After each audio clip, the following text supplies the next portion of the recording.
So thank you all for coming, and apologies for being late. So I just want to start by putting this conversation in context. So I'm welcoming you on behalf of the Center for International Security Studies, which is a unit of the Woodrow Wilson School, co-directed by Professors Erin Friedberg and John Eikenberry. In this already small center, there is an even smaller program on India called India and the World, which I run, and we've been running it for some years. And one of the main things we do is actually engage with Indian public figures, in particular over the last 7 years. We've had members of Parliament come, 6 in each batch roughly, so there are about 36 Indian members of Parliament who've gone through the program.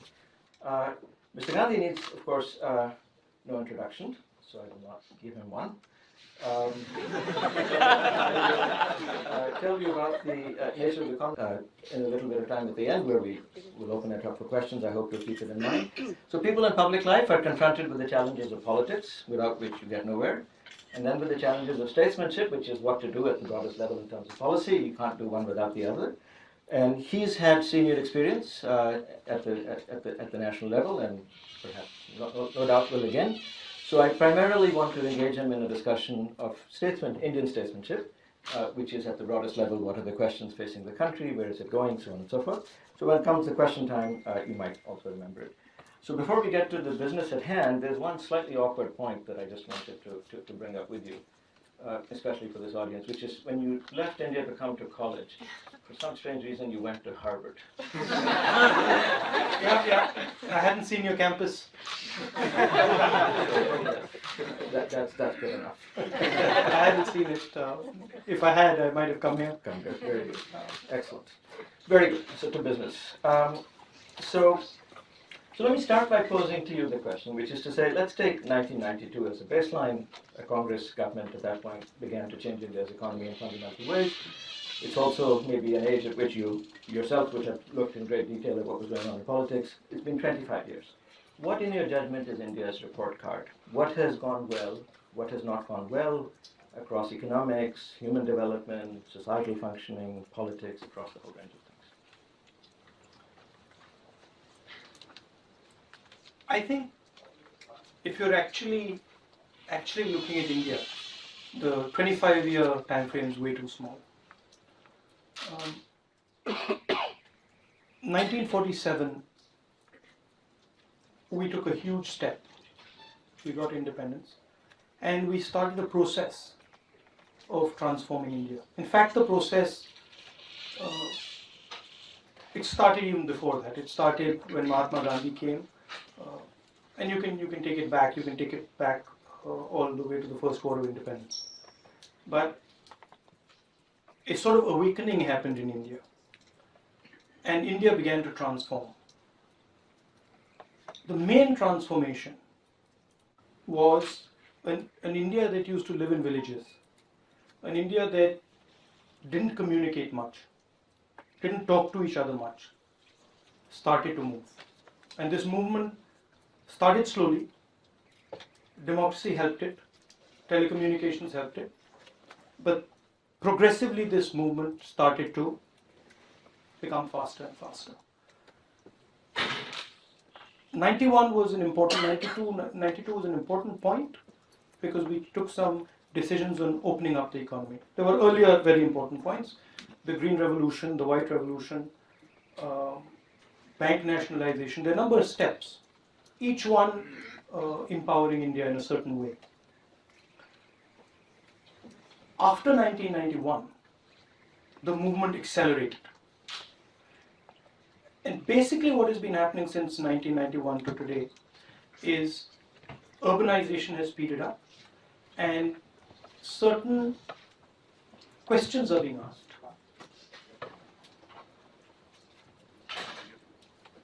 India and China are basically the biggest migrations of people that history has ever seen. It has never happened before at this scale ever, right? One is democratic, free, the other is controlled. And so the central challenge that we're facing, and we've been facing from 91, is how does this movement progress and how do we make this transformation from a rural economy to a modern urban economy. The central question is, how does India give its people jobs?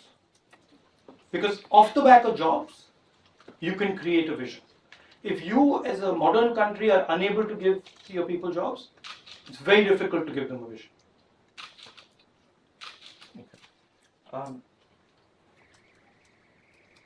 Looking outside that filter for a second, in terms of societal functioning, so I mentioned let's say social mobility, kind of intergroup harmony, gender equity, or social trust. What's your sense over the last 25 years? Has the enhanced processes that you described, how have they interacted with on these indices?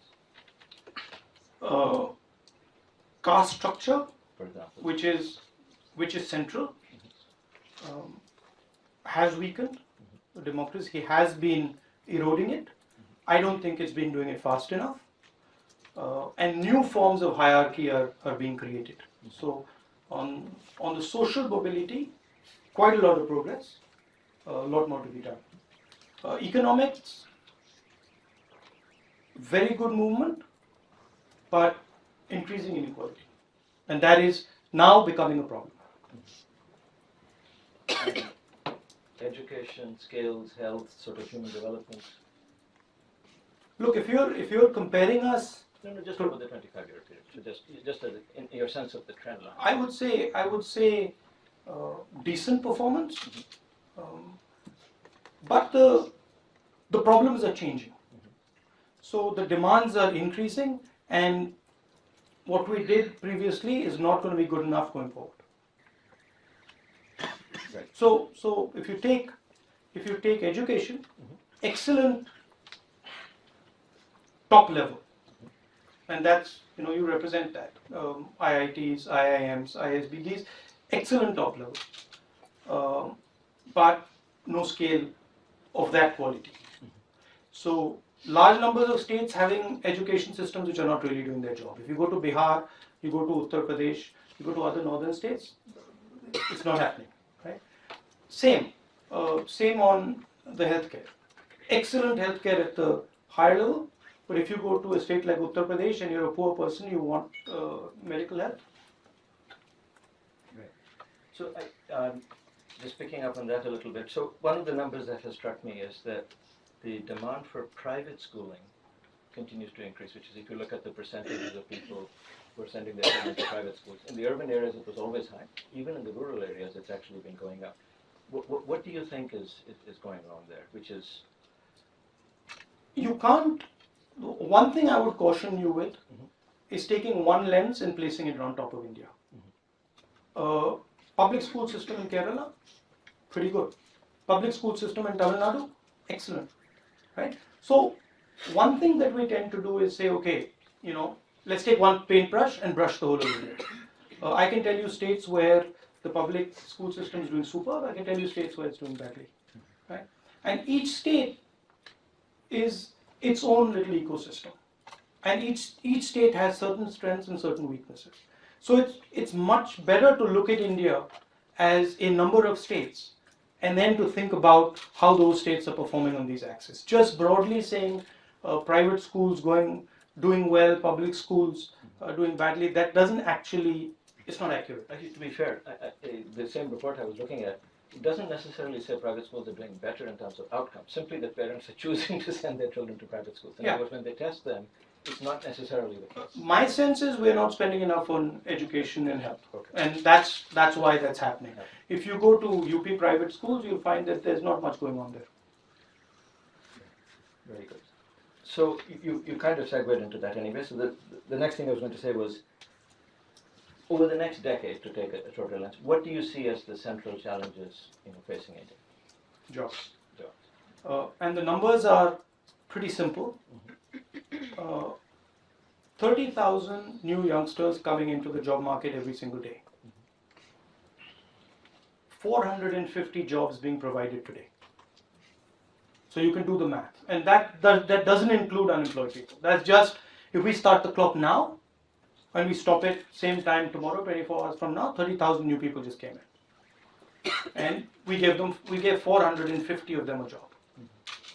So that to me is the central problem. Second issue, huge migration to cities, and cities not being equipped to handle the type of pressures that they're coming under.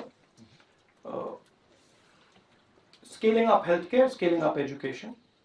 Those I would say are the central problems. Um,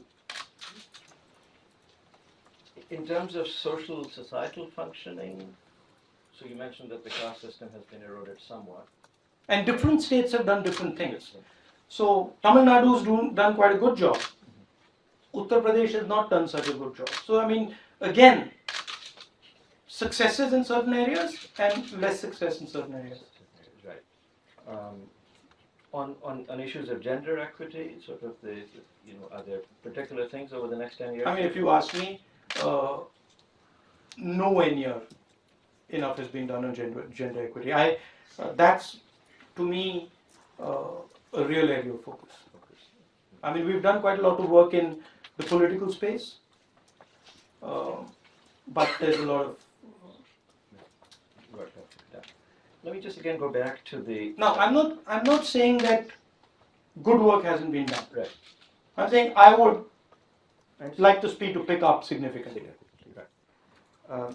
So going again back over the last period historically. So you're at the center of the political system. Do you feel that the Indian political system is more able to craft responses to Indian challenges today than 25 years ago? Less or about the same? As a whole, which includes what the executive does, what the legislature does, kind of broadly speaking. Is government better or worse able to respond? Maybe not just over the last 3 years. No, I'm saying that's a very rigid question. Please. I view it like a flow, like a movement of people, like a movement of ideas. So these systems also are evolving. Certain challenges come up, so the systems need to react to those challenges. I think there are a couple of very big challenges coming up, and I'm seeing certain weaknesses in the system's ability to respond to them. But overall, if you look compared to large percentage of the world, we've done pretty well. I mean, as I said in my last discussion, between China and us, nobody has taken more people out of poverty. And frankly, look back 10,000 years, there is no democratic country that has been able to take as many people out of poverty as India. It doesn't exist. So that's a huge success. The scale is massive. So you will always have certain things not working, certain things working very well. I get worried when I see fundamental structural problems. Right. So let me take a step back. If you look at blue collar jobs today, China dominates them. They dominate them because they have a particular type of political system. They use coercion to dominate them, but they've got a competitive advantage in that space. Democratic countries are struggling to produce blue-collar jobs at the rate. That to me is a real problem. And that's a problem in the United States, it's a problem in India, it's a problem in Europe. You can go to any of these democratic countries and ask them, and they'll tell you that yes, we're struggling to get the blue-collar jobs. You can't not have blue-collar jobs when you're a big country. You can do it when you're a Singapore, but if you're in India or you're in England or in America, you can't do it. And that gap is what is creating the churn in the politics in our countries, the sort of disaffection, the anger that you see. And of course, as you know, the share of manufacturing of world GDP, of course, has been shrinking forever. And at some level, in the classic analysis, that's what should happen because people should move to jobs which are. But I agree with you actually, which is to say that that may be true in some very long run sense. But in the short run, that certainly means a massive amount of displacement, which is hard to. I think again, I think the term manufacturing has completely transformed. So even the clear division between manufacturing and services that we used to use, Right. I don't think it's a very valid split. Traditionally, manufacturing units were silos. And the general mindset is that it was a concrete structure with things being manufactured inside. That's not what modern manufacturing is. Modern manufacturing, those concrete structures are actually networks. And those networks are linked to the services system and everything. So again, splitting clearly, saying, manufacturing is separate, services separate, problematic. I would agree with that. But what it points to, as you're pointing out, is of course it means that manufacturing jobs also now involve a level of skill, which is. I think a much better frame Right. is jobs. Right? A much better frame is, from my perspective or your perspective, India is creating 400 million, is moving 400 million people from a rural to an urban environment. Doesn't matter how we employ them. Right. We have to employ them. Correct. And we are highly unlikely to employ 400 large numbers, hundreds of millions of people in services. So in fact, you were just in California, and so let me take the opportunity to go a bit further along the line. So one of the things I think you were speaking to people who are at the cutting edge of automation, artificial intelligence-based systems, and so on. Do you see this impacting this process of creating jobs? In a sense, take a driver, right? I mean, you could move from a village and get employed as a driver in a city, but of course, if you get self-driving cars, that's a category of jobs. Mr. Gadkari, in fact, just announced that he's going to ban self-driving cars. He's going to ban self-driving cars. This is in the press that he said that this would. I'm fairly sure I have this right. This is the same argument that was made when India was moving into computers. Mm-hmm. That computers will take away jobs. I've heard both sides. I've heard that self-driving cars and the like will take away jobs from people. I've also heard that they will create many more jobs for people. My sense is that I think there will always be jobs. So even though I've heard that, I don't think that jobs are going to disappear because of automation. That's my sense. I think the nature of a job will change. Correct. And the structure of a job will change. Right. But I don't think we will live in a world where human beings don't have anything to do. Well, I think the issue is a bit more. That's a separate discussion. We'll come back next time. I mean, human beings will always find something to do. People with titles of books like Singularity Theory, where let's leave that aside. That's a too far. But on the other hand, a given stock of people, and again, this is an issue, as you correctly said, it's an issue worldwide, which is given stock of people with a set of skills. The question is, the new jobs that. See, the last two industrial revolutions, the first one and the second one, which took place in the 20s, the people who lost jobs in it were not necessarily the ones who gained jobs when the new jobs were created. Right? So, because after a certain age, it's very hard to retrain people. So the issue in a little bit is that there's a certain flow of young Indians coming in. And if the technology frontier evolves, will they be able to be skilled in a way that they can keep up with this evolving context? So it's a question. So anyway, you've obviously engaging with people who. I think I'm an optimist, so I think human beings will find a way. Good news for us professors. I think Sam and me speak quite a lot about this, but I think the nature of a job and the nature of education is going to have to change. Our education system is a 20th century education system. It's an industrial revolution education system. So we spend quite a lot of time thinking about how the 21st century education system will look. And I think it will be centered much more around concepts than around subjects. So I think you will get people who will specialize you will get people who will specialize in a completely different way than they currently specialize, because the boundaries between chemistry and physics and maths will start to disappear. And I think it'll all become physics. I hope. My own kind of interest at heart. Right. Your voice is very tall. Yes, well, my voice is faint to begin with. I think it will close. If that helps? Yeah. Okay, all right. Anyway, you come to hear him, so it may not matter. Right. Okay, excellent. So now let me turn to the second part of the discussion I want to engage you in. So, in the context of India, there is the Indian political system, which is an instrument for meeting some of these challenges. So let me start with the question, of the things that you're mentioning, are there things that you think the government must do, and are there things also that you think the government maybe can't do? These are societal challenges, eventually we'll have to make them. I think 25 years, India's had a good record on growth.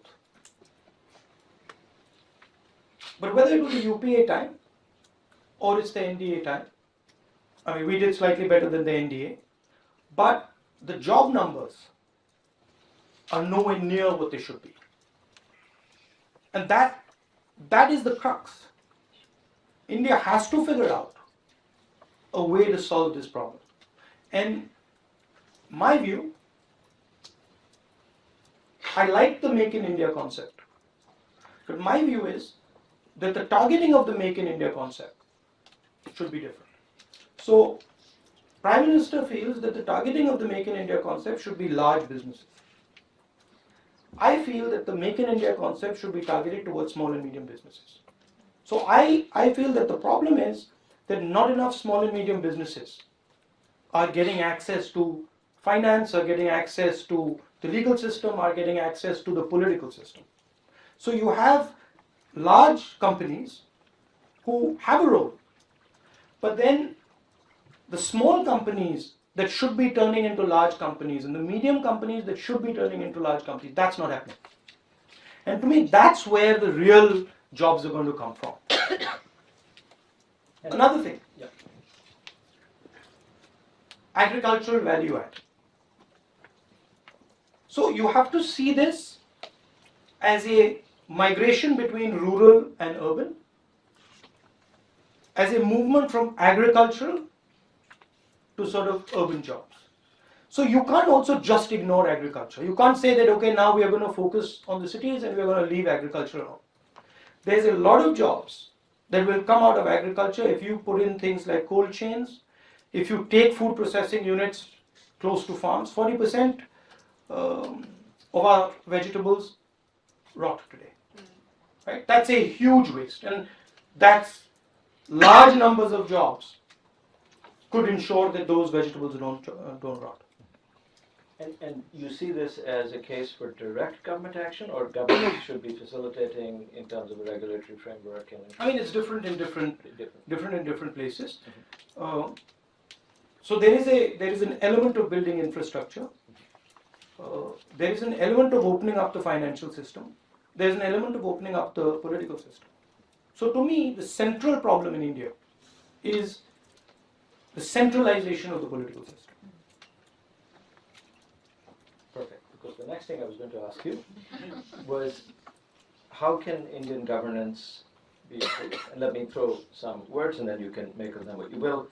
Is there a lack of expert knowledge? Is it a question of talent? Is it a question of transparency, which concerned you during the last UPA regime? Is it devolution?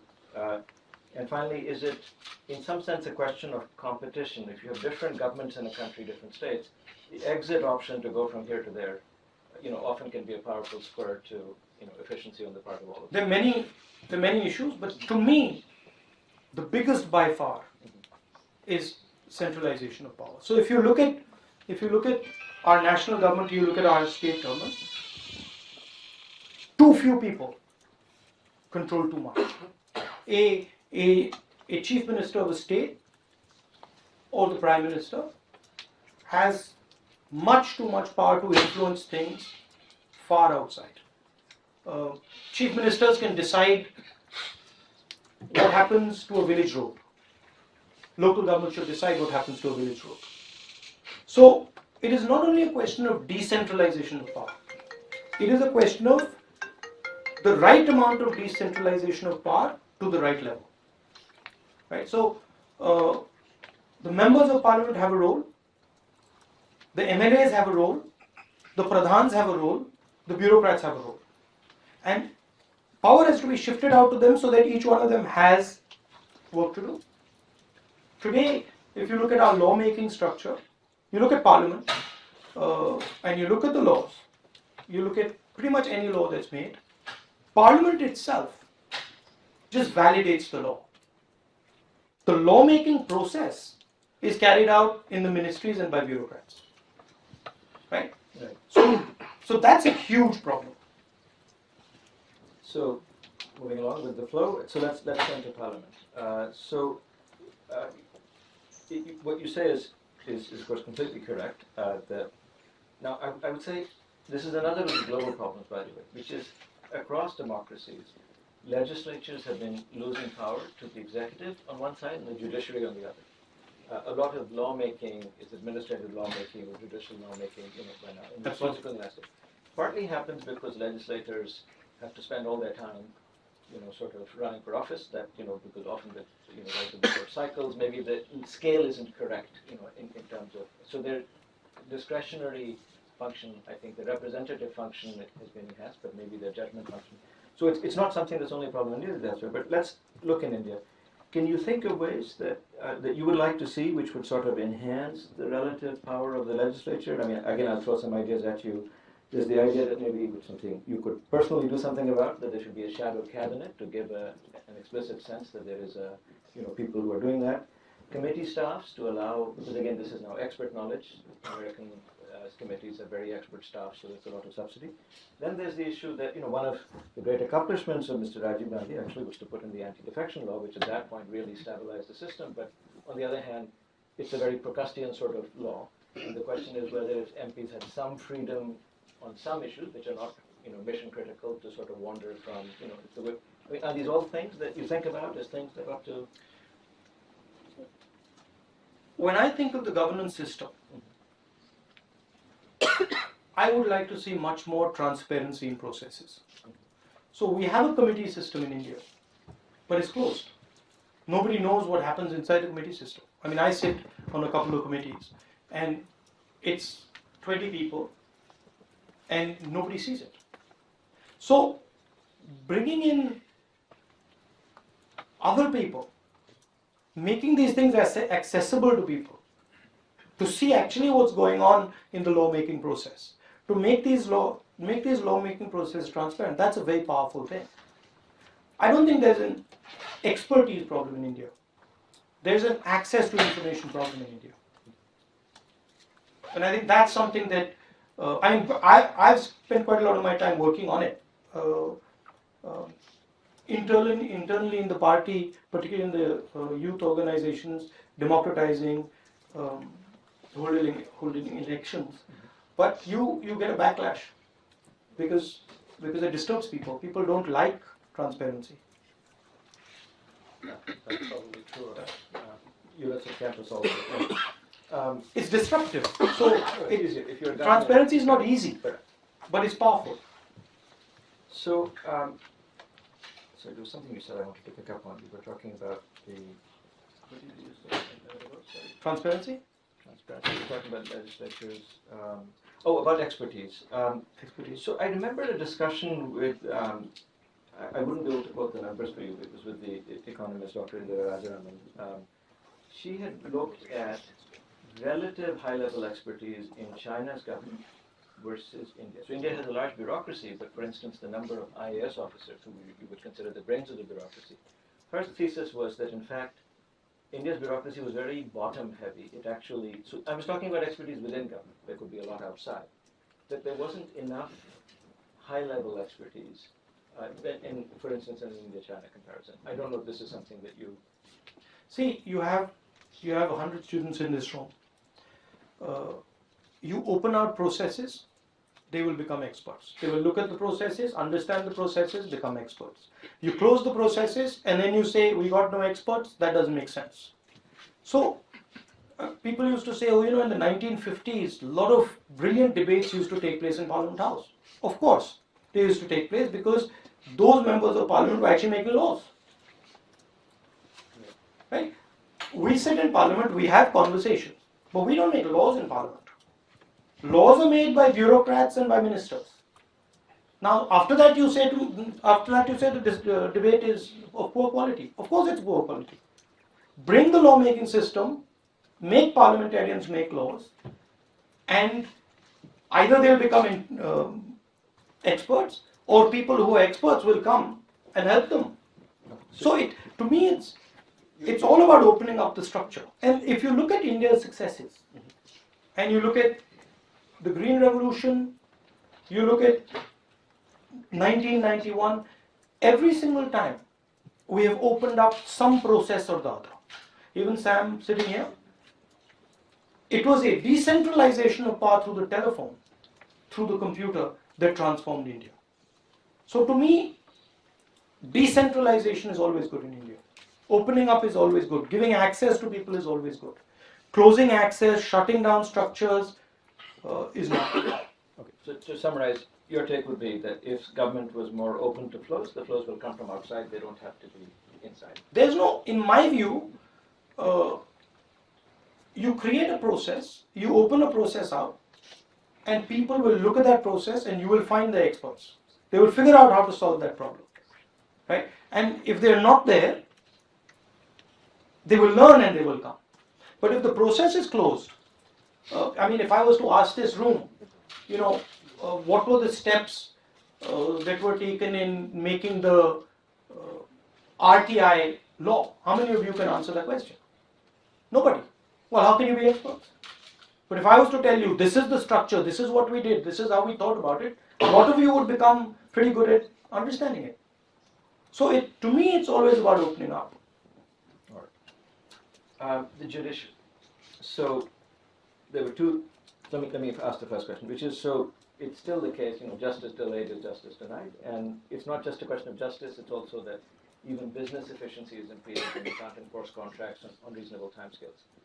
Is this something that's fixable? What are the barriers? Are these Again,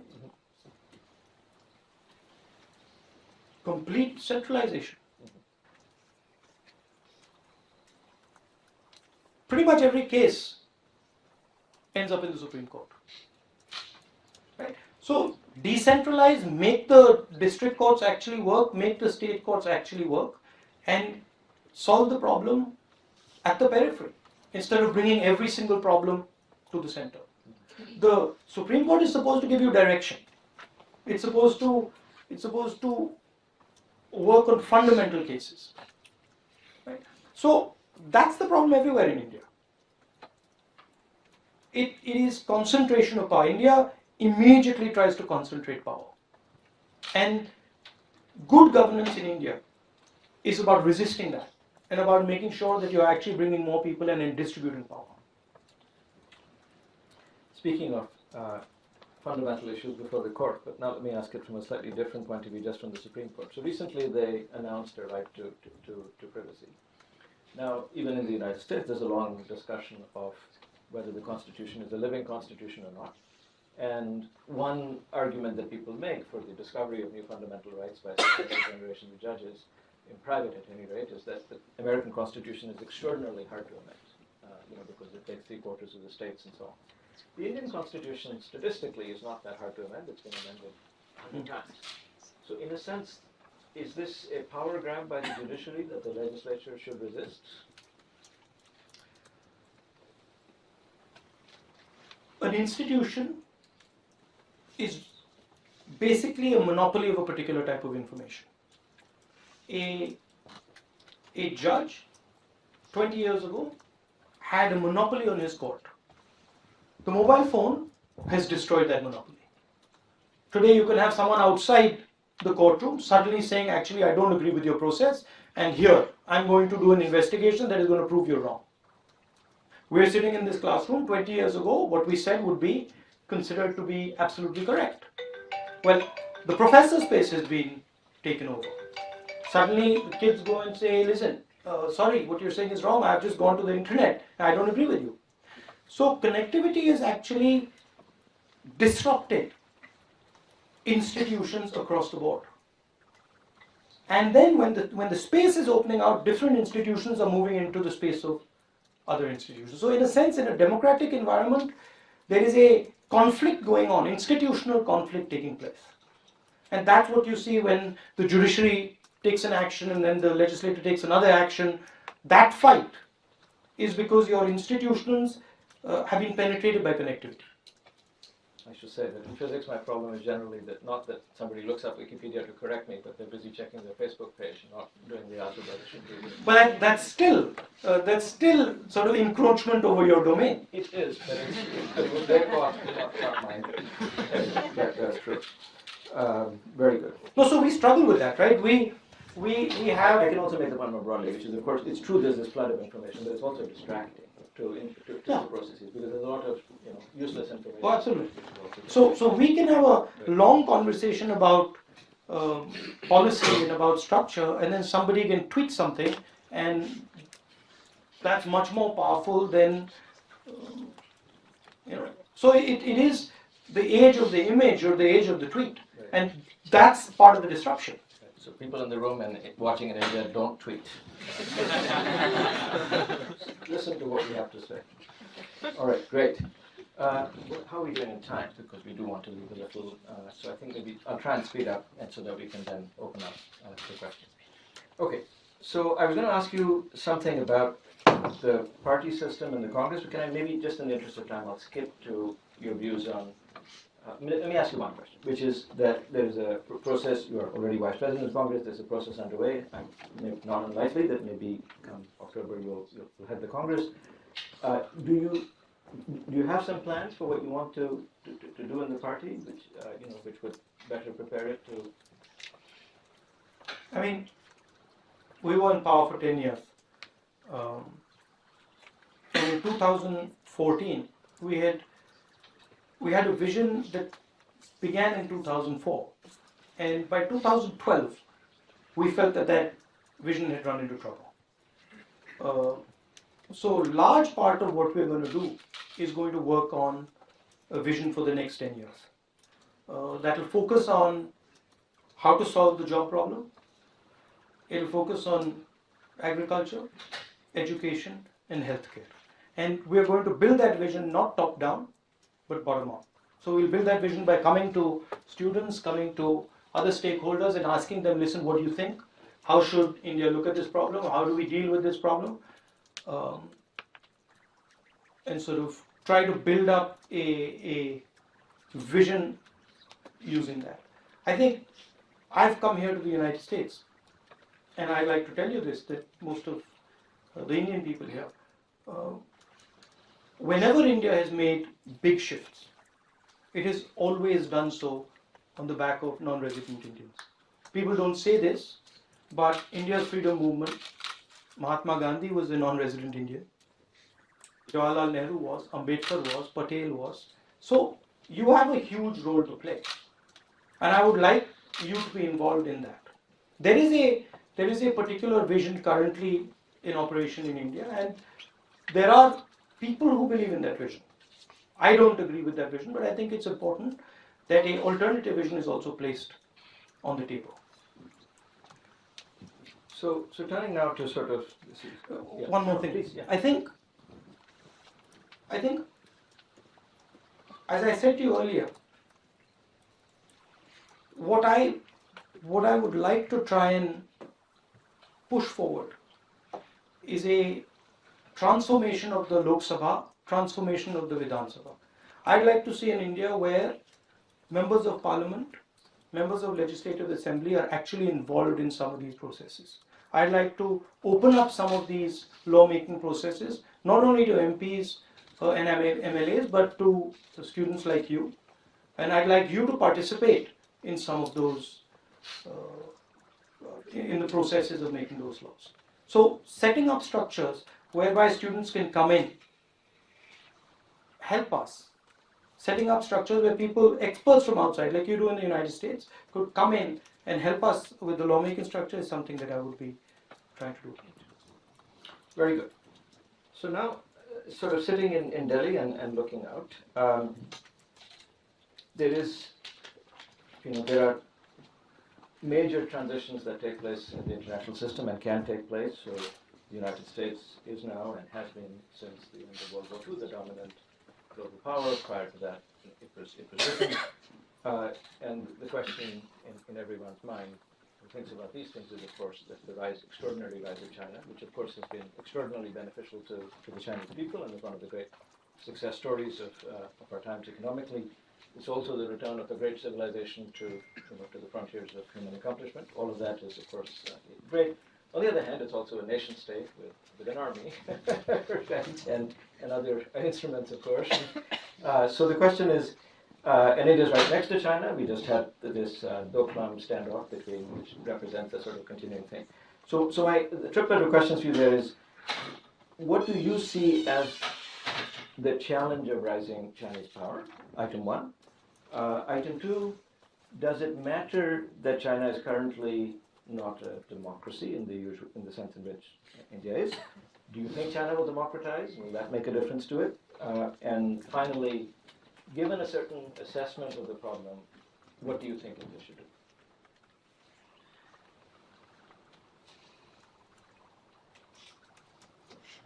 There are two large migrations taking place of people.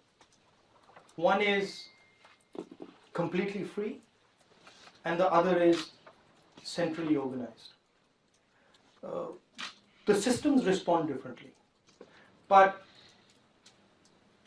you're saying China, I'd like to add India to that. There are two huge countries that are transforming from agricultural countries to urban modern countries, and that's huge chunk of the world population, right? And how these two countries do is going to fundamentally reshape the world. It's not my place to sit here and say China should be democratic or should not be democratic. They've chosen their path and we've chosen our path. But there is cooperation and there is competition. We have to figure out how to get our jobs. We have to figure out how to get our people working.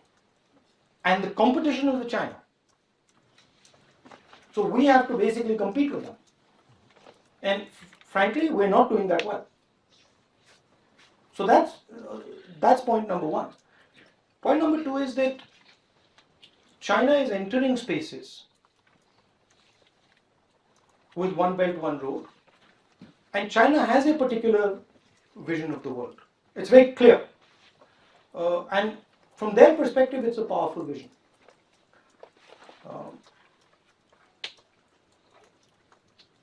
Does India have a similar vision? What does that vision look like?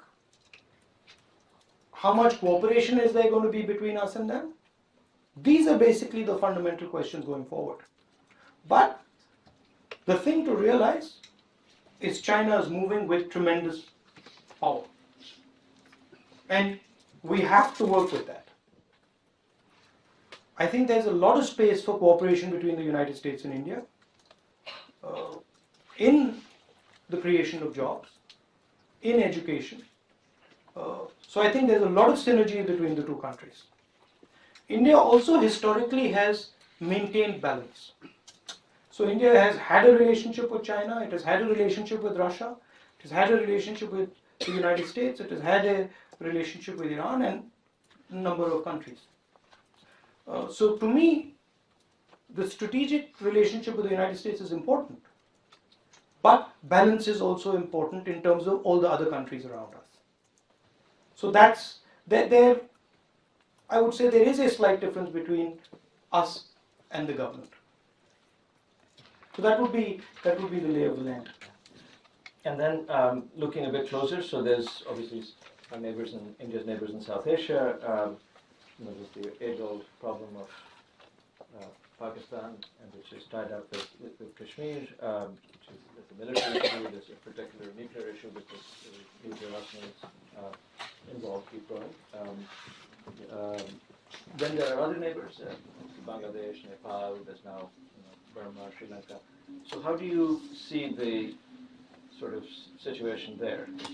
See,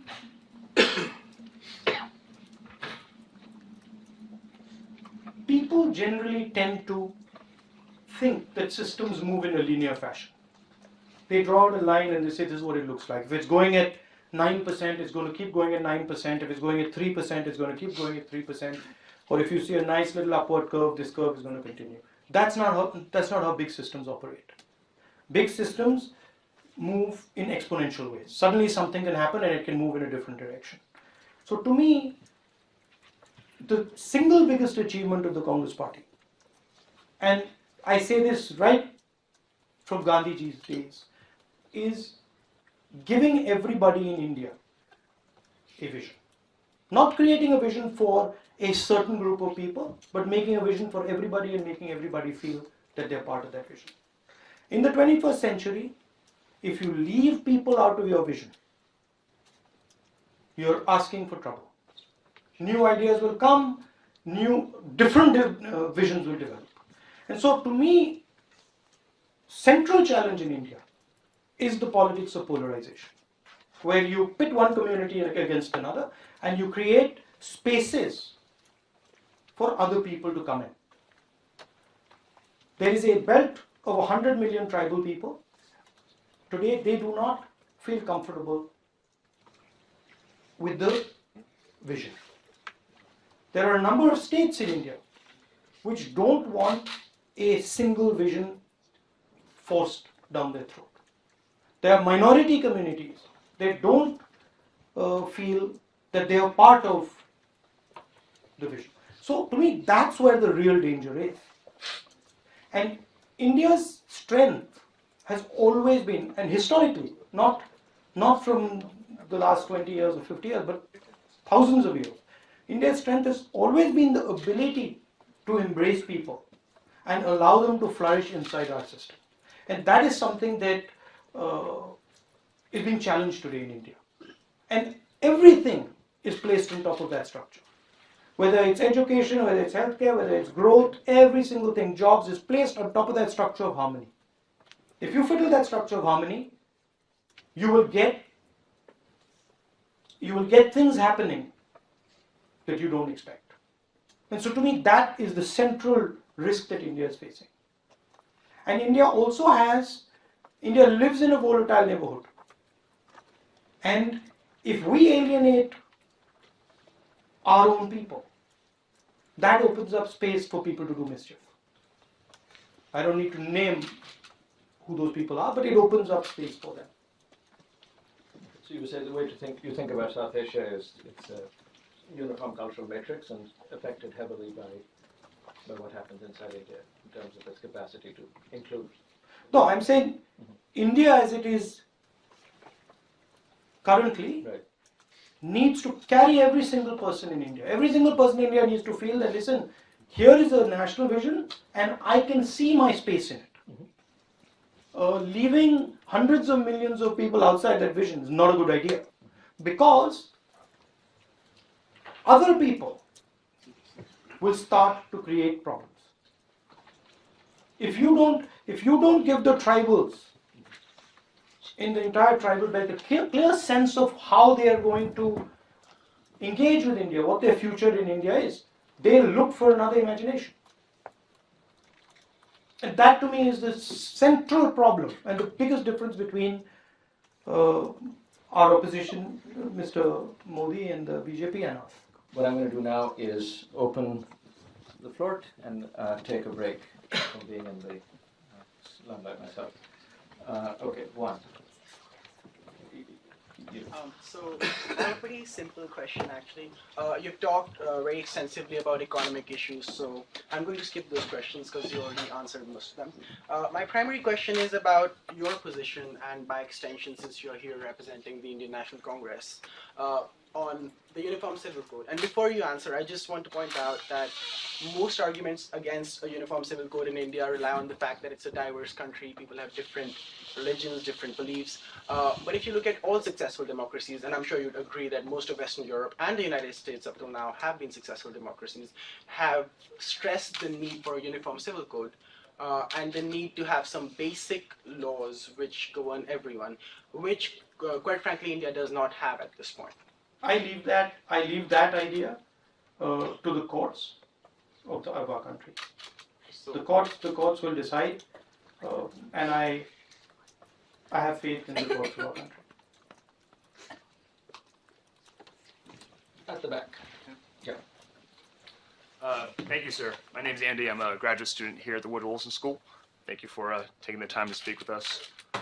You said earlier that people are going to figure out something to do regardless of how much automation happens. You also said that India, especially as a big country, has to find blue-collar jobs for its people. It occurs to me that the first casualty of automation is blue-collar jobs. So what, in your mind, is an example of a blue-collar job in an automated economy? I think the nature, what we today call a blue-collar job, is going to change, right? But the question is, who is going to have those jobs, and which country is going to have access to those jobs? So currently, you have a factory system, say in China, with 20,000-30,000 people working in them. That's something that is not replicable by India. But I don't think that's necessarily what the world will look like 15 years from today.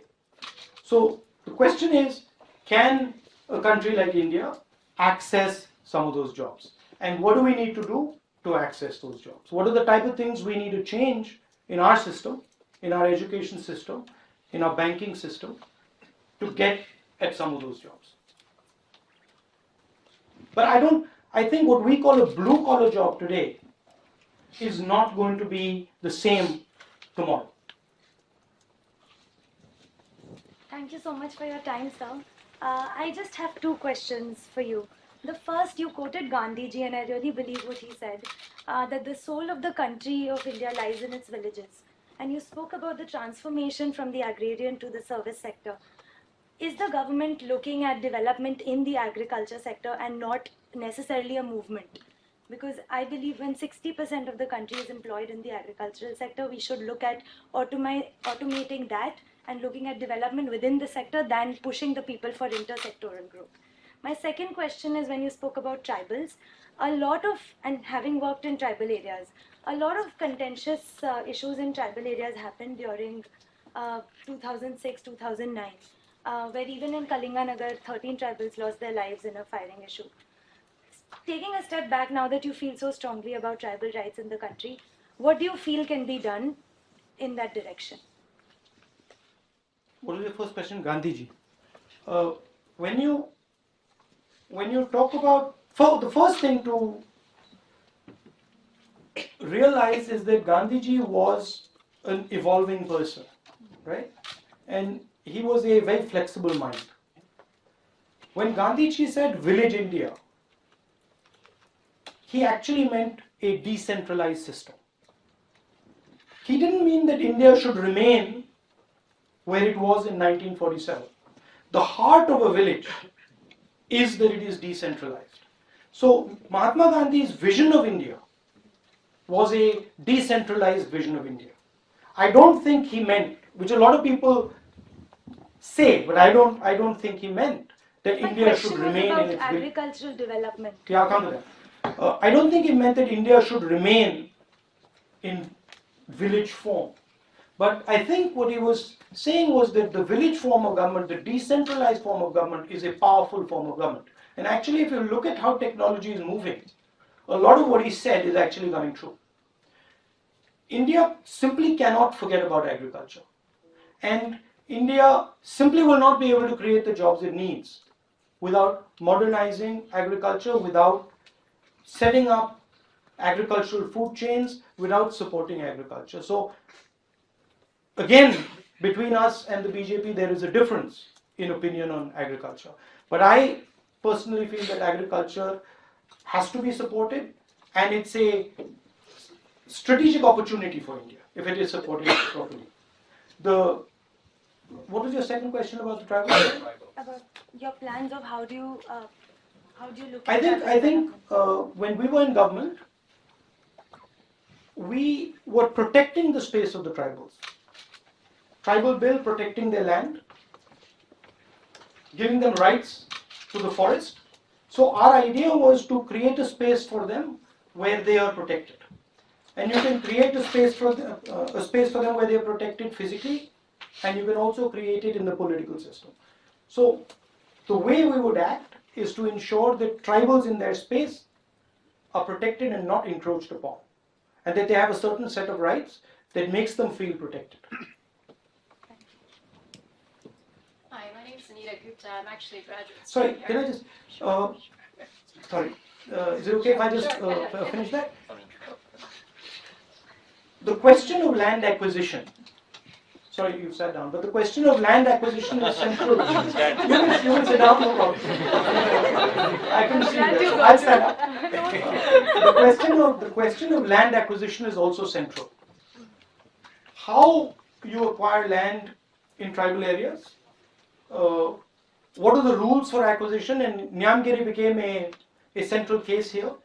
So we constructed a land acquisition bill that would protect them. We made sure that if someone wants to acquire tribal land, they have to take permission from local governments. So those type of protections we had put in place, but I think that's the direction.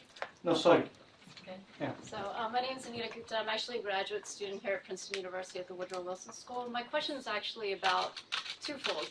Here in the United States, we're faced with a rapidly unfolding healthcare system that we're all witnessing as of today. Unfolding Meaning it's falling apart. collapsing. Collapsing, and a constant debate here in the United States. Why is that happening? Well, there's a lot of reasons, but we can talk about that later. But I'm curious because you had mentioned in India that there's a lot of young youth, 30,000 that are, looking for jobs. And we know that in India there's a lot of individuals that are suffering too with public health related issues. In particular, something that's interesting to me is the drug related issues. Here in the United States, there's many people that are overdosing on opioids, and I know in India that issue is very, very serious. Morphine, similar drugs like that. I'm wondering what the initiatives are that are in place in India. What initiatives are being done for those young youths that are jobless, that don't have jobs, that might be going to drugs? Are there initiatives, and what is being done for healthcare in India? What is the vision? Well, we're not in government in India, by the way. So I know. What is being done? Don't ask me. But we are in government in Punjab. Where are you from? Punjab? North No. UP, Uttar North Pradesh, UP. Agra. But we are in government in Punjab, and drugs is a serious problem in Punjab, and we are working on combating that problem in Punjab. Setting up rehabilitation clinics, trying to move industry back into Punjab. It had moved out. Introducing sports into the system. So we are working on drugs in Punjab, but I won't be able to tell you what the government of India is doing on that front. I'm not involved in running the government of India right now. Hello, Mr. Gandhi. Thank you for coming. So my question is this: your role in the country is now as a member of the opposition to critique the government, find flaws in their policies, and so on. But surely there must be something that you admire that the Modi government has done, and that you probably wish that your government did when it had power for 10 years. If there's one such thing, what would it be? Again, I think the Make in India idea is a good idea, and I think if that idea is implemented well, it's a powerful idea. I would think about it slightly differently, but as a concept, saying that we need to make in India, I think that's a good concept. That's a good direction. How I would implement it would be slightly different. GST, something where we agree with the government. We in fact helped the government pass GST. Again, On the fine tuning, slight differences. We would have preferred a uniform GST, they chose 5 levels. We would have preferred a slow implementation, they chose a faster implementation. So, but I would say on GST broadly, we agree with their direction. I think so. There are spaces where we would agree with them. Thank you. Yeah. Also, if you look at the economic policy, broadly, between us and the BJP, there's agreement. There's not much difference between our economic policy and theirs, other than the fact that we tend to do things like Narega and do things like right to food. On the liberalization front, on the big business front, we're very similar. We have a central difference with the BJP, which is that we feel that India needs to carry everybody. And we feel that it's dangerous if India doesn't carry everybody. That's the central difference. But there is a reasonable amount of agreement on economic policy. Actually, I'd like to see the faculty better represented. I see in the front row Professor Bernard Hickel and our visiting distinguished Professor Sunil Kilani. One of them would like to say something. Oh, you didn't see that. So, Bernard, would you like to? Well, I mean, first, thank you very much for coming here.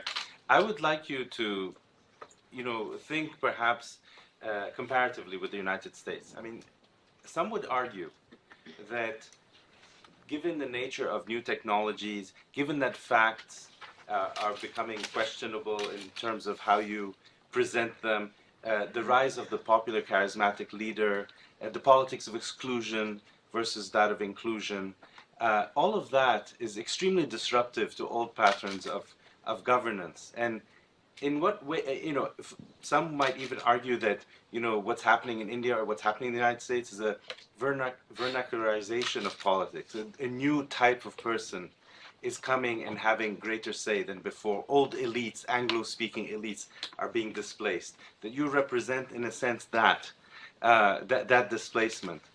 Can you sort of tell us something about actually the failure of politically to this new force, and how does it compare to what you see happening in the United States? I think the central reason why Mr. Modi arose, and to an extent why Mr. Trump came, is the question of jobs in India and in the United States.